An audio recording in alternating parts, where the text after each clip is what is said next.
Here Tuesday morning for our Committee of the Whole meeting. At this time, I would entertain a motion to accept the consent calendar.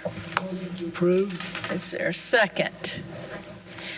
All those in favor, please address by raising your right hand. All opposed, your right hand. The motion passes. At this time, before we go into instruction, I would entertain a motion to add an item to the agenda, personnel matters, after building and grounds. Yes, ma'am. Ms. Wells. I'll make a motion to add executive session for personnel matters to our agenda. Any discussion? All in favor, please address by raising your right hand. All opposed, raise your right hand. The motion carries. I would also like to introduce our CEO of Public Education Partners, Catherine Shoemaker. Catherine, please. Catherine Schumacher. I know I said, I caught myself right afterwards. And Catherine, we're just so glad that you're here. We know that you're going to do an outstanding job because you've already started. And we see great things happening. And the luncheon was fantastic in November. And we wish you the very best. And we are a great partner of yours and will continue to be very supportive. So thank you so much for coming this morning. I would say that we won't be here long, but as soon as I do, we will be here all day and maybe into the evening. So on behalf of the staff, I will not mention anything about how long this meeting will last. And yes, well, we are also on the edge, so but with that being said, I will now turn it over to Mrs. Goodwin Caldwell, Instructions 2.0. Good morning. Is it on? Yep. Is it on? Okay. On 2.0 is appearance of visitors. We have none, Ms. Goodwin. We have none. Okay. We do not have any visitors this morning. Let's go to 2.02.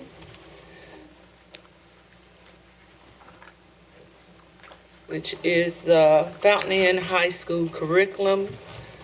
Dr. Royster, do you have any comments before we turn it over to Mr. McCoy? Just a brief overview. As you all know, we have designed Fountain Inn High School with a particular instructional program in mind. And we began that work well before we had a principal in place to establish kind of an overall framework for the program.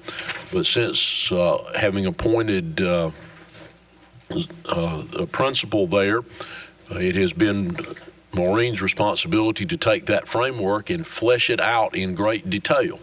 And so she is here with us this morning along with Mr. McCoy. At least I thought I saw her. She's disappeared. I can't see. Okay. I knew that I saw her earlier. To give you the details of that framework, we're extremely excited about not only the opportunity to open and begin a new high school literally from the ground up and figuratively from the ground up. And as you can see by the title of this presentation, we have settled on it being an Institute of Automation and Engineering. Again, going back to that original design concept and focus that we would do a lot of things in this school that would include and revolve around advanced manufacturing, but at the same time ensure that students that attend that school have the opportunity to pursue the same pathways that students at other schools have in the other 14 high schools, but having a great and distinct opportunity to really in-depth pursue things related to advanced manufacturing, which covers everything from jobs that you might obtain directly in manufacturing as soon as you graduate high school, through and to and include jobs in finance and human resources that might relate to that might require a college or an advanced degree. So we're excited to be able to share this information with you this morning, and I'll turn it over now to Mr. McCoy and Ms. Tiller, and they will give you the details. Mr. McCoy. Good morning.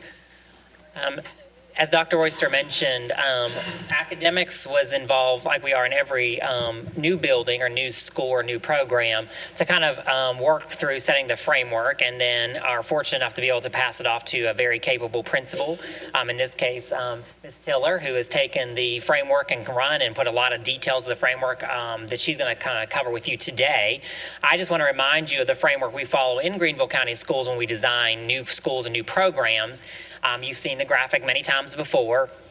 But the dark blue up there is our GCS curriculum. That is obviously what we use across the district, regardless of what school focus or type it is, to make sure we meet the state standards. And then what we do give flexibility with on to schools is the delivery model, how they deliver instruction to students, and then the focus area if they have one. Many of our schools have focus areas, and as Dr. Royster mentioned, this school has a focus area as well of automation and engineering. So this is kind of what it looks like for Fountain Inn High School. This was the original framework kind of developed. And again, the curriculum stays the same. However, the curriculum is influenced by project-based learning and certainly by the automation engineering. And that's what Ms. Tiller has really been working on the last couple of months, is working on how do we fill those gaps in now. What does automation engineering look like in our curriculum? How do we influence our curriculum through the automation engineering focus? And obviously through project-based learning, which you all are very familiar with as a way or a means to deliver that curriculum to our students. So this is just, again, kind of what it looks like. Every school in the district has that bottom curriculum that we have, let's say high school, since this is a high school. Every high school has the same curriculum and requirements they are required to meet for us and for state standards. However, how a school chooses to meet those based on influence of automation engineering and influence of delivery model project-based learning is up to that school. And of course, we help with that and the academic division to help influence or help design as they need help with that. So Maureen's going to take us a little bit through the details on what does this look like kind of on the ground, or what will this look like day to day at Fountain Inn High School. All right, well, thank you, Mr. McCoy.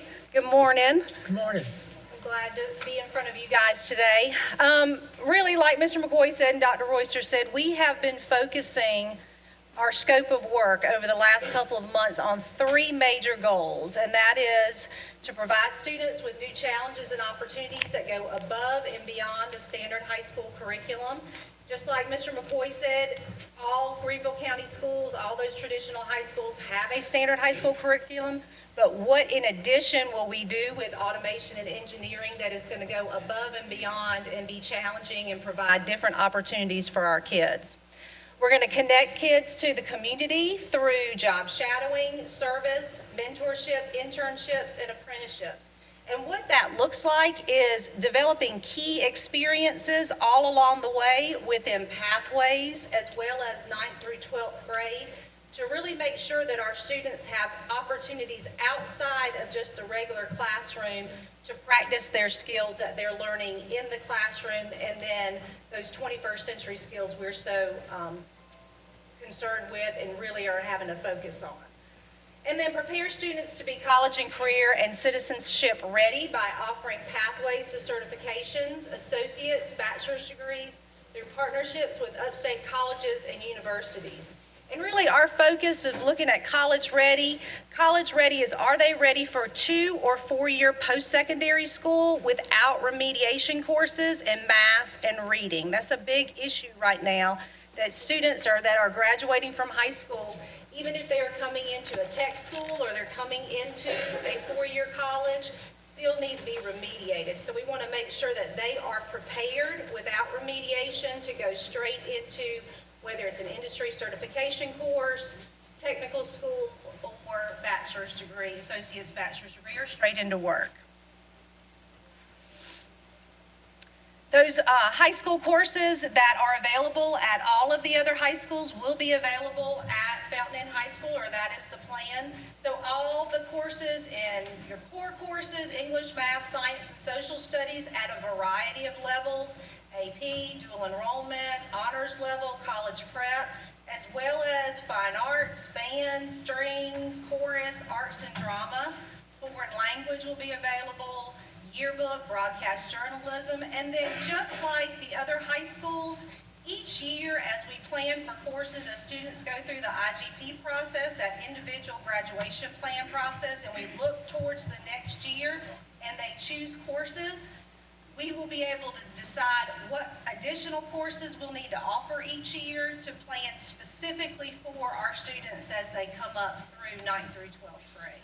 But that is a process that goes on at every high school each year, so there may be additional courses that are offered based on the interests and just the pathways that the students decide they want to take. So one thing that we're doing that is really somewhat unique and different is when we have these pathways, and we'll talk about the pathways specifically in the Institute of Automation and Engineering just a little bit later in the slides, but as we look at creating pathways to the future for all students, what that looks like is trying to get them to figure out what it is that they're interested in. What are their strengths? What types of careers are out there? How do they plan for college and career? So how they make the most out of what they're doing at high school and connect it to what's going to happen next for them. And then make sure that we have a solid foundation for project-based learning. So making sure students have structures to be able to collaborate, to be able to communicate, to create. They need to be able to do all those things, and we're setting that foundation in 9th grade strong within a freshman success class. Every freshman would take this course during the first semester, and we are in the process of next semester really building out what those modules in that course will look like with some partnerships from some community folks. Those interest inventories and strengths assessment are pieces that a lot of times are missing at the high school level, and if we get them early and incorporate them throughout 9th through 12th grade students, the more they know about themselves and what their strengths and weaknesses are and how they connect to future jobs, the more prepared we feel like they will be to choose an appropriate pathway and actually go through that pathway. Also in that freshman success course will be a full orientation to the Institute of Automation and Engineering. So that IAE lab that's going to have all that equipment in it, we want them to have lots of experiences to be able to interact with that machinery, understand what that engineering process is, how they would utilize that lab, what courses they could take during that time, what businesses could come in and do some presentations there, but really get a full orientation to that IAE lab so they know and can make an informed decision about are there pathways within that IAE program or focus that they would want to be a part of. So our focus goals for the school schedule, because it is, right now they are very fluid, but there are 4 real goals that we're working off of for the school schedule. It will be student-centered. So the class schedule may be year-long or semester based on that specific course. Dual enrollment, internship, core courses all need different amounts of time during the week and during the school day. So depending on what the specific course is and what those needs are, they may be year-long courses and they may be semester-long courses, or they may be quarter courses, just depending on what those needs are. There will be time for support and enrichment built into the school schedule.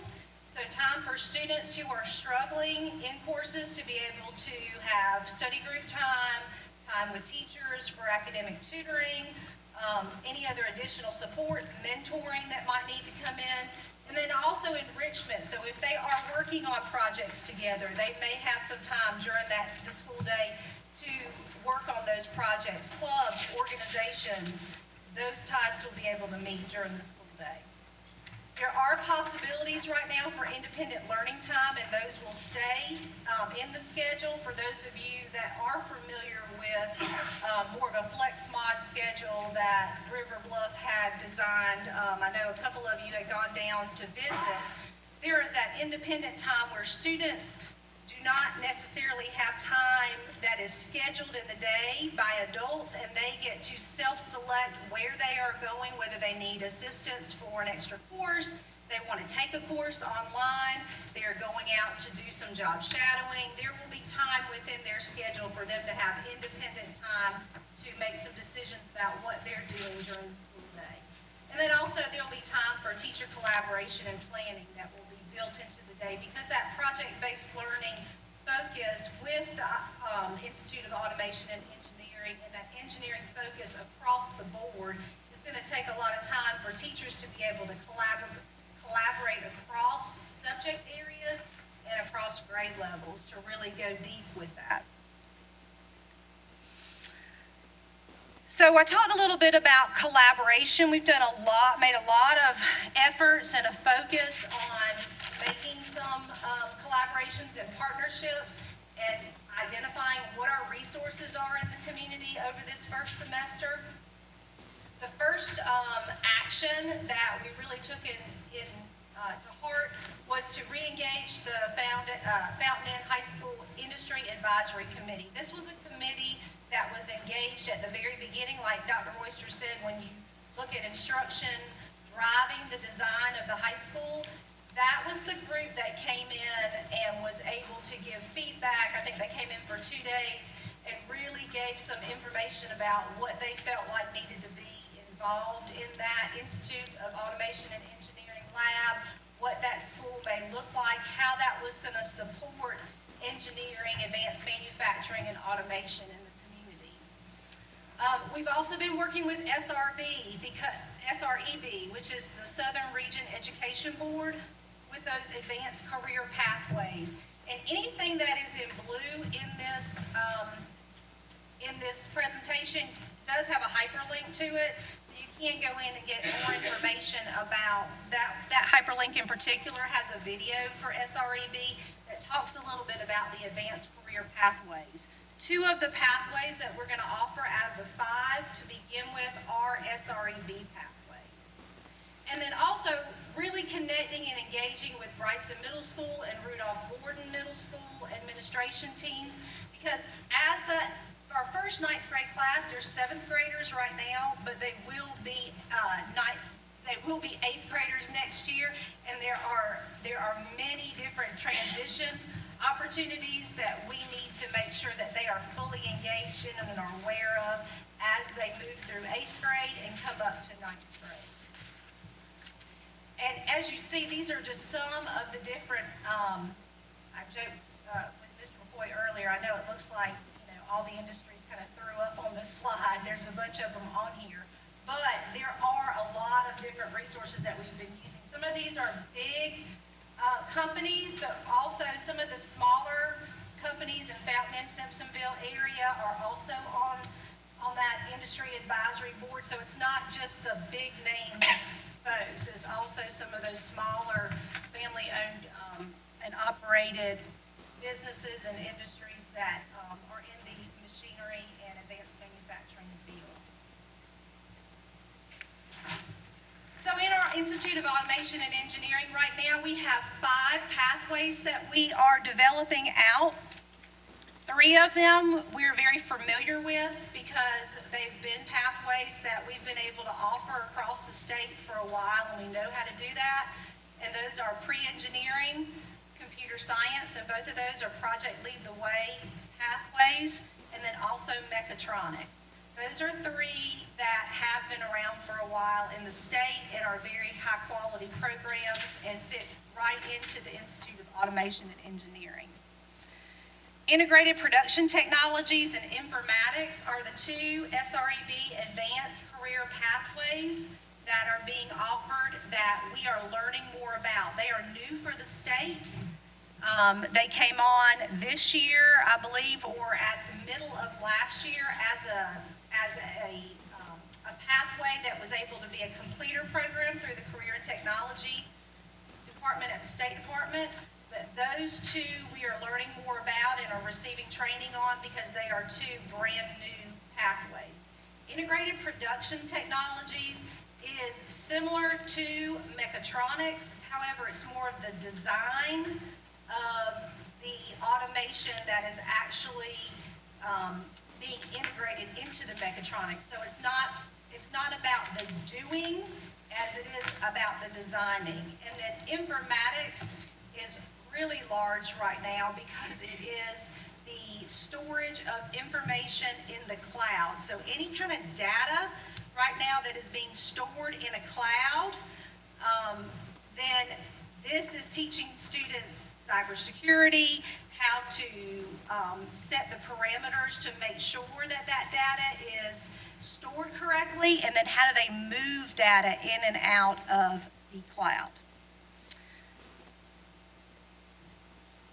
So if we look at pathway development, here is just an example of one of the pathways that we are building in-house to try to make sure that we've got a clear pathway for students, and this is the one for Project Lead the Way.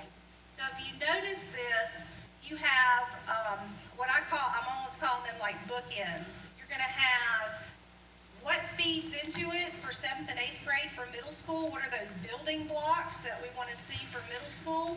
And then as we go to the next slide, you'll see after 12th grade, so what happens the day after graduation? How does it connect to jobs, apprenticeships, associate's degrees, certifications after 12th grade? So you really have to look at both areas.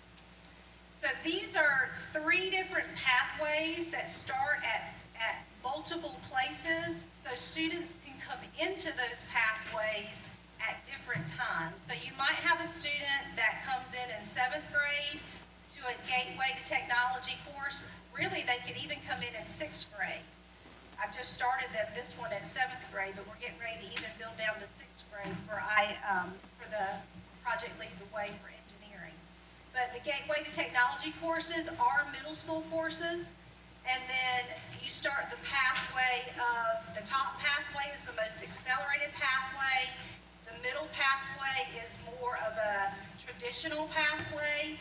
And then the bottom pathway is a pathway that if a student wanted to change their mind or came in late, they were still able to come in and complete that pathway for Project Lead the Way.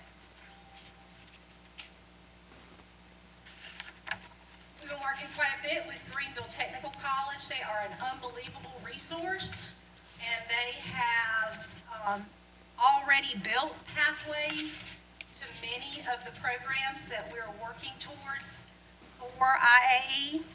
And these are just some of those pathways.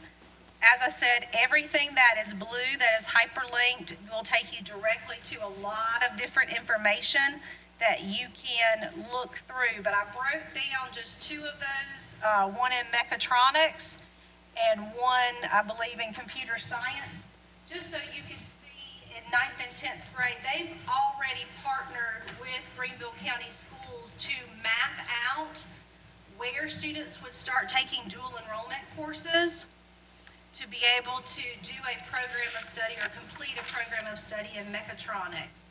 And they have that all the way through 12th grade, and then a clear articulation into Greenville Technical College, and then a clear articulation into Clemson, other colleges in the state, depending on what the degree is that they're interested in for the 4-year degree. So that's mechatronics. And if you see that, the students will be starting to take their dual enrollment courses in the 10th grade. If you see a D on there, dual enrollment means it's usually offered on campus, on our high school campus. G is it's usually offered on Greenville Technical College campus, but depending on the amount of students and the teacher availability, it could be also offered on our campus. And then the computer technology, and they have 3 areas of computer technology up there that is available: network administration, programming concentration, systems administration. And this again is just an example of how Greenville Technical College and Greenville County Schools have partnered to develop the pathways that are clear for articulation to certifications and degrees in these specific areas.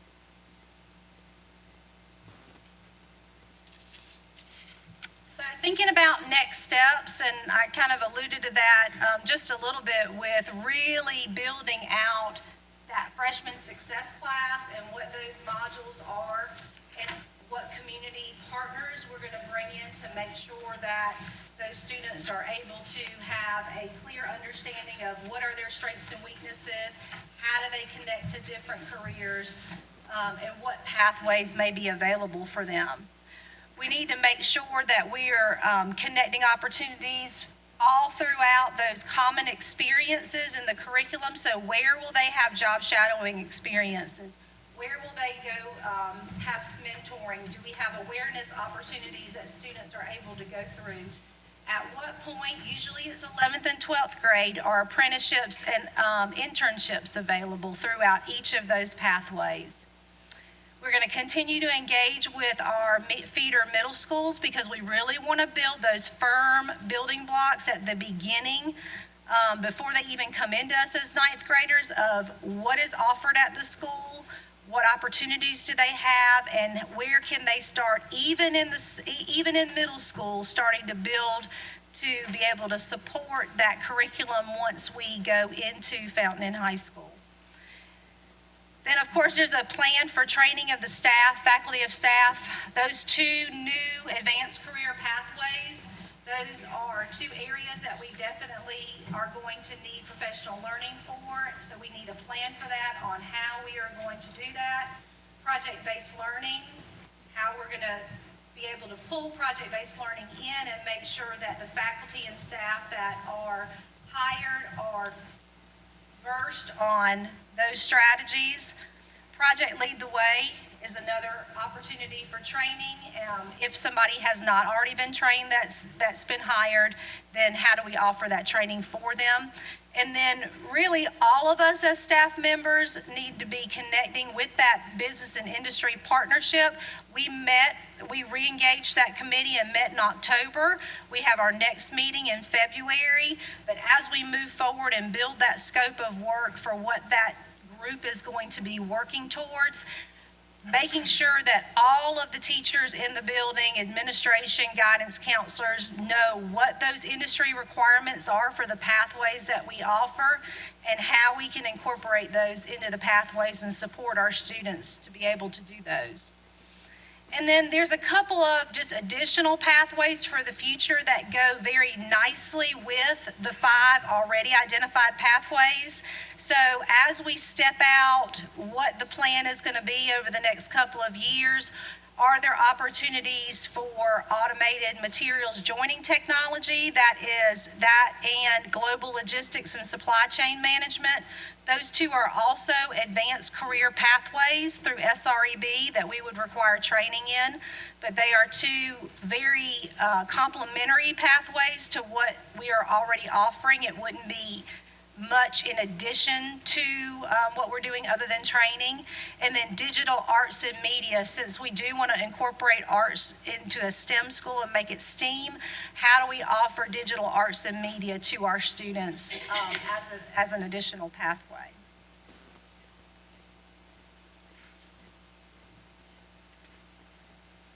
Okay. Thank you for that presentation. I'm looking forward to this school. I'm just so excited for it. We have some questions, and the first will be Christabel O'Connor. Thank you, Madam Chairman. Excellent job. This is really thrilling to get to see how this is coming together. One of the concerns I had right until the very end, and you addressed it beautifully, was how are we going to make sure that the adults in the building have the kind of understanding and the depth of understanding so that they will know how to guide students through this and make sure they're ready and how to talk through it. And, you know, the same kind of orientation that the students would have as freshmen, all the things that are available to them and what the pathways require. And it sounds like you have a very strong understanding of how important it is for every teacher, guidance counselor, adult in the building to know that information so they can give guidance to students. And the hiring, one question I would have is, that seems like as seriously as we took and the superintendent took getting you in early and getting you ready and being able to prepare this, it's going to be very difficult to find the right kinds of people to do the teaching in this center.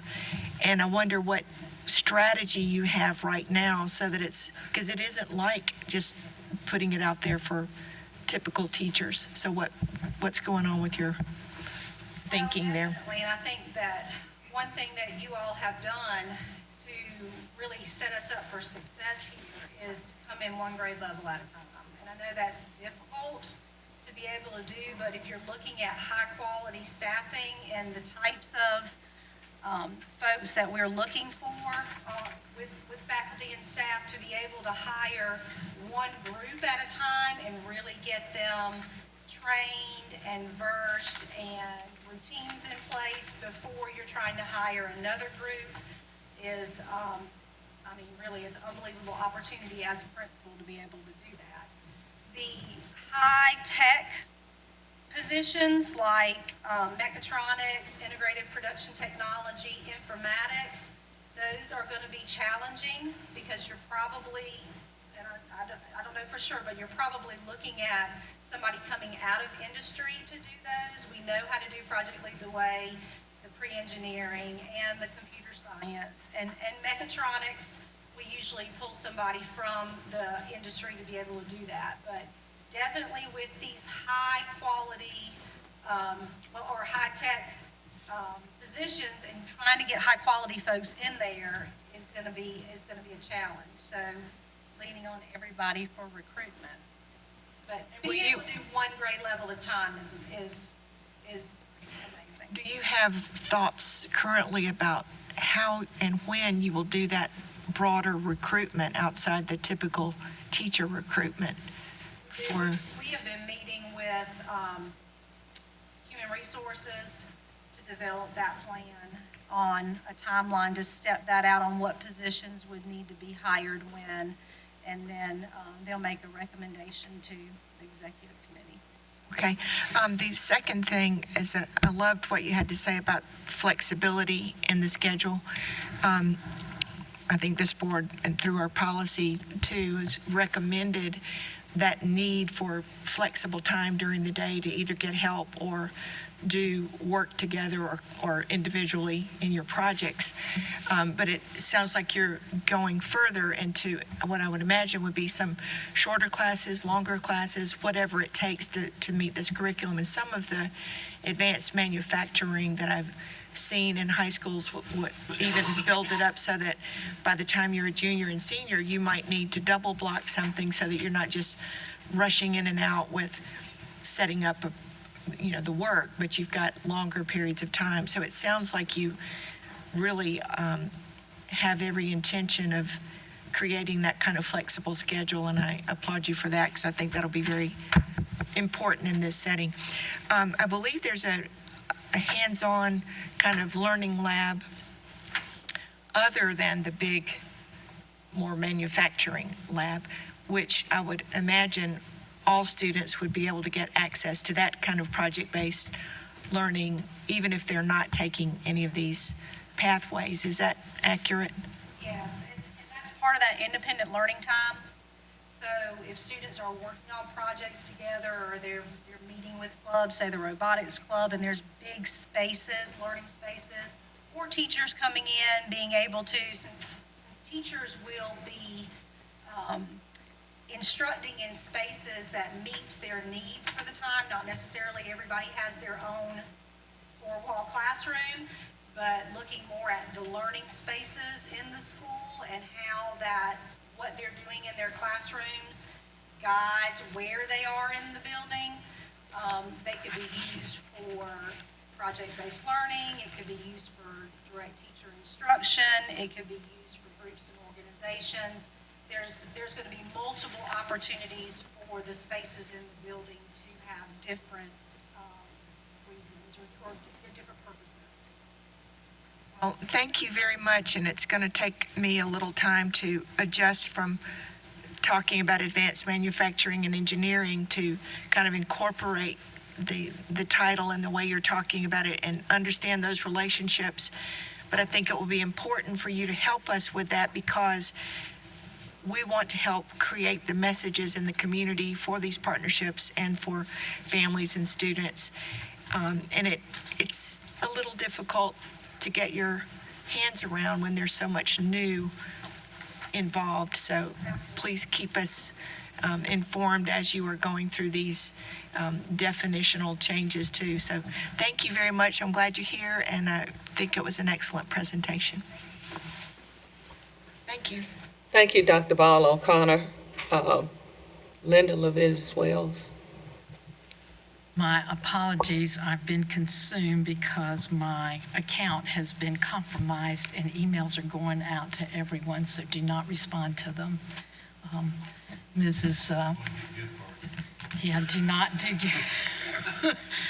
So when I saw the expression on Ms. Grayson's face about, and I went, did you send me something? She goes, no, you sent me something. I went, what is it?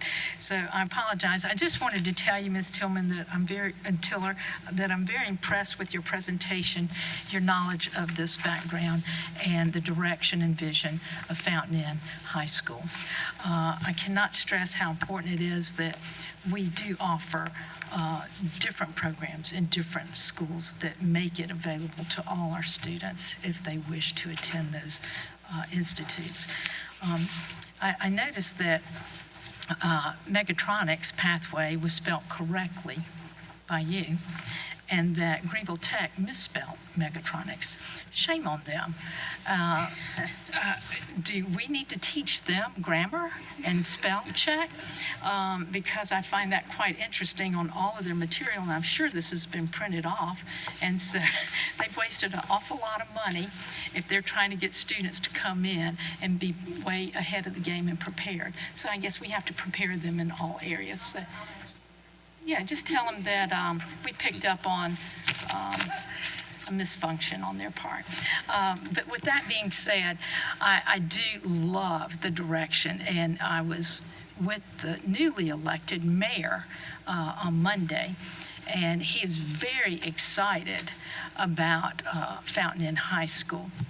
I think he has family members who are educators. And then I was at a function last night, and everybody is just excited and looking so forward to the opening and the grade by grade occurrence. I do want to ask you one question. I had a question, and if Mr. Nance is paying attention in the back, he can help you answer this. Knowing that there is that grade by grade, there was a student at a dinner table, and the parent, I said, where's he going to school? And he said, well, when he gets to high school, he's playing on the golf team. And when he gets to high school, he's at Hillcrest, but they live right across the street from Fountain Inn. And I think when he gets to that grade level, they're wondering the eligibility situation, since he is already playing at Hillcrest, how that will affect him if he switches over to Fountain Inn. And I said, well, because there's not a program available, I'm sure our AD would probably work on that. So, Mr. Nance, can you advise us? Exactly. That's exactly what I thought. Now that he's fully awake and engaged. That's okay. I tried to give him a warning, and I kept talking and talking. Well, so I would just ask you, Dr. Royster. The answer is, if it's a varsity sport that we do not yet have at Fountain Inn because that grade is not rolled up, they would play at the school they originally attended and they were zoned to. So, for example, if that was a student at Hillcrest High School, until such time as we had a varsity team at Fountain Inn, they would need to play and would be eligible to play at Hillcrest. Right. Well, thank you. All right, that's pretty much what I had told them, but I wanted to make sure that I was not incorrect. So I thank you both for your interaction, and thank you for answering the question. Yes. I'm done. Thank you. Thank you, Linda. Ms. Wells? Thank you. This is super exciting, really exciting, and I enjoy following you on Twitter. You know, I think that's helping the community kind of really engage and own the high school, so I think that's great. One question, and it might be, Mr. McCoy might have to answer this question. You mentioned the technical school remediation piece, and one conversation I remember having about that was about the potential lack of alignment that technical schools have for their requirements as compared to our state standards. And so when they talk about, well, kids are having to be remediated, there's a misalignment that they haven't ever aligned their standards to what South Carolina state standards are. So I guess a question there is, are we working on that so that becomes, or is the state working on that so that maybe that becomes a non-issue? That's the first question. The state is working on it. I will say we meet regularly with Greenville Tech, and so we've done a couple of things to try to bridge that. Part of that remediation gap issue, we're looking at a little bit different with Greenville Tech through some pilots. Sometimes when students can't necessarily, when they take a test, for example, and they don't meet the cut score, let's say, in some cases, it would be even to get into dual credit classes. What they're realizing, in some cases, those tests aren't always accurate to demonstrate a kid's ability in the subject matter. And a lot of times when Greenville Tech has piloted and placed kids in the class that would be their next class without the remediation, those students are being successful in the class. So they're looking at some other identification measures other than just a test. For example, some GPA measurements, as far as if you make this kind of a GPA, you have the potential to be successful in this class. The other thing that we're also doing is when we realize, when we look at those tests, that the kids are testing and maybe not making into the next level of class, but that need to go to remediation, quote unquote, a lot of that math is stuff the kids haven't had for many, many years. In some cases, they haven't had it since middle school because they were advanced kids. And so part of that is also us using some strategies on how can we just remind kids, they know it, it's like any of us. I mean, any of us, if, we're asked to do a quadratic equation, solving a quadratic equation, most of us would probably have to YouTube that because we haven't done it in 20 years. And so, same for our kids. If they've not done it in 6 years, 5 years, some of that's just how do we help remediate that? And so, part of that could be through those power hour, or that, not power hour, independent learning. Every school calls it something different. Independent learning time is, and almost even through the, even if you're doing SAT prep, ACT prep, there's ways to get some test prep things in there. And so, we're looking at that, not just Fountain Inn, across the district. For kids that are going to get ready to take those tests, how do we remind them of things they've done in middle school that's going to be on that test so they can successfully pass that test? Okay, that is a perfect answer because that relates to sort of my next question. Because I think anytime we're accelerating students, what we're doing that to them. We're giving them information before they need the information. So, you're going to teach me how to weld a certain way, and then if I don't really need to do that for 3 years, what's the likelihood, even with that I'm going to remember it because it's not something that you're touching daily. And so I noticed with Gateway to Technology, we are accelerating, and instead of using Gateway to Technology in middle school, and then using, which is how that curriculum's built, and then Project Lead the Way in high school, we're doing what I know we've done in other middle schools to try to accelerate kids and get them a high school credit. We're pushing down these classes because they have a CTE flavor, but we're accelerating them ahead in a way that's not going to help them in terms of that learning really being valuable as they move through curriculum. So even making a transition, when you take Project Lead the Way, I believe it's the Principles of Engineering class, that if you score well enough, you can get college credit. I don't know that it applies at Clemson, but it does at USC. So we're giving these kids this class really early, and if they don't have classes that are really building on that as a foundation, as a continuation, it's a waste. And we could be giving them some other knowledge sets that still expand their base of knowledge and learning that they need and will help them on that pathway to engineering, but it doesn't have to be that specific class. To your point, when you get to Clemson, to go into Clemson, you have to, even if you've AP'd out of 3 semesters of calculus, they have you take the math placement test. And I forget the percentage, but it is a high percentage of those kids who take the math placement test that then have to go through and do this little remediation. They go back and do a little refresher online, and you got to do if you don't get the score, you do 6 hours of that online learning, and then you can retake the test again to get you, where you want to be. So I think, taking the opportunity as you're educating our community about what we're doing and why we're doing it, to really think deliberately about that continuum. And does that continuum really are we really having them take the next step? Or do we have them just jumping around from stair step to stair step and they're not really getting any further? So, give me a little bit of feedback on where you think, if you've had any of those conversations, and what the perspective would be on trying to make that kind of a better model. I can kind of answer that a little bit for what we're doing. When I leave here today, I'm going back to Rudolph Gordon and meeting with their scheduling team for courses for next semester. So we're starting to look at, like I said, with those bookends of the pathways, and what are the building blocks coming up for middle school, and then what are those extensions on with certifications, college, apprenticeships, careers.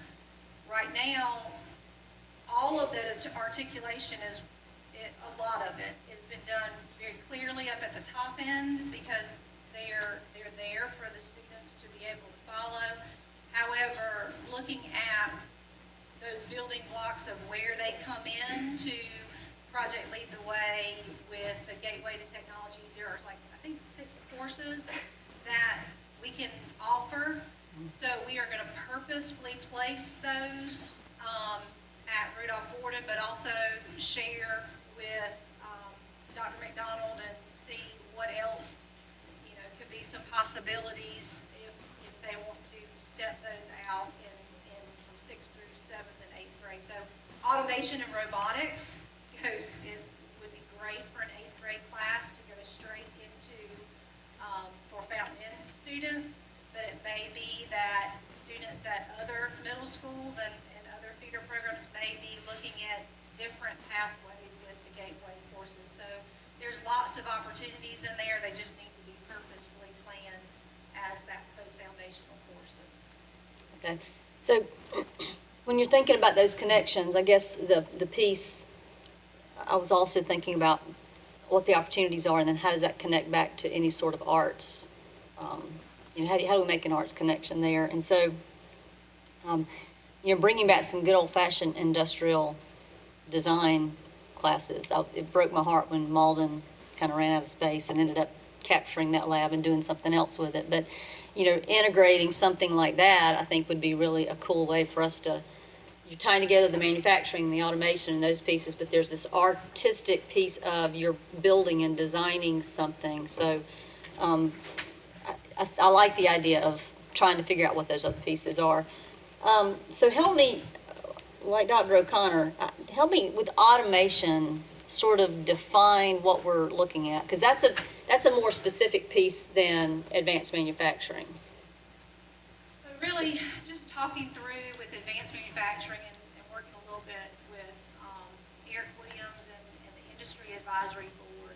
Advanced manufacturing tends to have a different perception of factory work, and that it really is not necessarily indicative of where we're going with that career field. So as we have been attending different conferences and having different conversations, automation seems to be the new word that captures all of those instances within advanced manufacturing. So that's where that transition is starting to come. Okay, so the chemical material science side, I guess, are you still going to capture that in the engineering by adding the engineering component, or are we just, because there's the materials piece of it, whether it's the fibers, like the Fiber Arts program at the Fine Arts Center, or are we just saying we really are going to focus how specific are we going to use that automation focus to say we're really going to be focused on sort of that computer science, mechanical engineering, industrial engineering side? Do you? I mean, I could just say for Fountain Inn, it's really, really fluid right now. I mean, we're basing it off of those 5 pathways to begin with, just to start building what those pathways will be. But I anticipate they will grow as we grow. But those 5 pathways to start with are more focused on the engineering, computer science, mechatronics, machinist piece of that whole kind of cluster for careers. And then as they could go to a career center still, there might be some different opportunities for students that are more engaged in that area. One of the things we heard from the industry was there are very few places where there's a person in a factory putting a bolt and a nut together, right? All of that is automated now. So when we talk about advanced manufacturing, whether it's textiles and fibers or it's CF transmissions or what they're doing, 99% of that process is automated. So moving to that automation and teaching kids skills, computer science, the mechatronics required to operate that machinery is more important than the actual teach them how to manufacture. And that was through several of the conferences that we attended. That was sort of to dispel some of those manufacturing myths, I guess, and the stereotypes that come with it. The automation is sort of that innovative word that's being used even in industry now. So I think that's absolutely where the kind of the glut of the meat of the work of that industry is. But I think there's some opportunities local. That BASF is a good example. I've talked to a couple of folks that are in the chemistry end there, and that's just a piece that they asked that question. Well, automation, does that mean you're not going to be bringing kids in to talk about that other side of it? And then I said, so we can say this now, please. The engineering side of that captures that. So if it's chemical engineering or even if it's chemistry, that's kind of in that realm. So that's kind of what I hear you saying. There's that mechanical automation put together piece and making that run. And then there's the other piece, which is the more engineering sites. Those students learning that design process, the engineering process, will help Right, okay. So my only other comment was just related to, as we're looking at aligning to Greenville Tech, are we also talking to Clemson a little bit? Back to Project Lead the Way, I've talked to a few professors at Clemson who have some ideas about what they would like, they'd be really happy to see in students coming out of high school that would really help them, kind of things that they see are deficits where they really have to work with the kids. So are we talking to Clemson also as a partner and trying to align maybe some special opportunities there? I will say that Clemson's partnership and Greenville Tech's partnership is very strong. So similar to the Expressway to Tigertown that we did, the one we've been working on, Eric's been working on with Greenville Tech is aligning the advanced automation. I got to get out of that term too. The automation pathway, because they have a bachelor's now that they can accomplish. So we're running that. The Clemson is our partner for all of those things. Certainly other schools, we can accommodate students who are going to other schools. That will transfer in most cases. But those pathways, we have a very tight connection with Greenville Tech and Clemson. And so we meet with them, I meet with them probably at least quarterly to work on the various paths. And the long-term vision is really that we have a path similar to Expressway to Tigertown for, 10, 15, 20 majors or pathways that kids could, choose and go along that path. So Clemson's been very integral. I don't know which professors necessarily you're talking to, but of course, it's whoever Clemson assigns the project to work with us on those areas, but Clemson is at the table. Yes, the general engineering professors who are the ones that get the freshmen coming in. So I guess that's the question. Are we looking at all of these as pathways that a student progresses through Greenville Tech to get to that 4-year, or Not necessarily. The pathways, the Expressway to Tigertown, of course, the advanced manufacturing are working with. The initial pathway has Greenville Tech in that interim, if you will. Certainly, the courses they take with us, though, Clemson has that, again, the people that are at table have that path that would say if kids are accepted into Clemson straight out of high school, those credits they earn with us are going to transfer over to Clemson. It's just that they would have, their freshman year would be at Clemson versus their freshman year, quote unquote, at Greenville Tech. So there's whichever path they choose to take, we just know it's very difficult sometimes financially for kids to go straight to Clemson. And their acceptance is very difficult to get into. So more and more of our kids working through Expressway at Tigertown was an eye-opening experience for students, I think.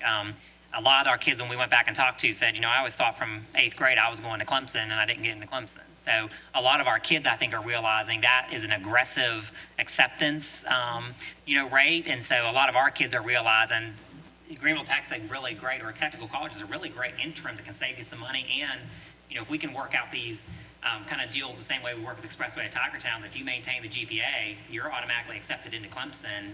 A lot of our kids see a huge benefit to that.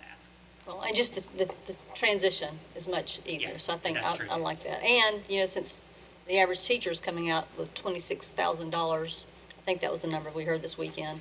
The average debt is $26,000 in student loans coming out for Clemson, and I would imagine that it's similar, or maybe even more, if you're coming out with an engineering degree, because it's possibly going to take you longer to get out. So I think that's a great plan, as long as they're all at the table and they're all kind of looking at it, if they're coming in straight or if they're coming in through this alternative.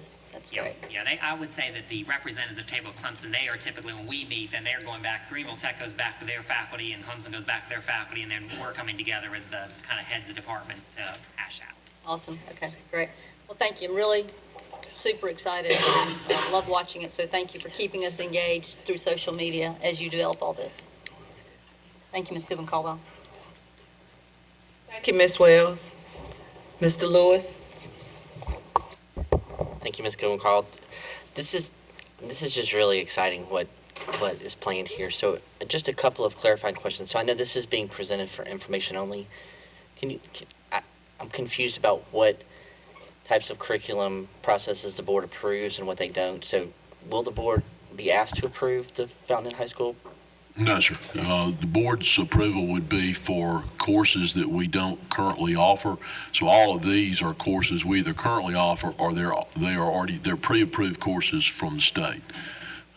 That's traditionally how that works. Okay, that's great. I just wanted to make sure. So the one question I have is just I'm really excited about this concept of this freshman class that kind of, I think it was the success course that looks at their interests and helps align it. So a lot of this is manufacturing engineering, and as someone who is an English and communications major, this is kind of intimidating. What's your vision of what will happen when students come in and their interest inventories and their strengths assessments? Because this is a neighborhood school. The majority of these students are not going to choose this school. They're going to be assigned to this school. So what happens if their interests and strengths lean more towards English and the arts and theater and communications and not towards math and science? So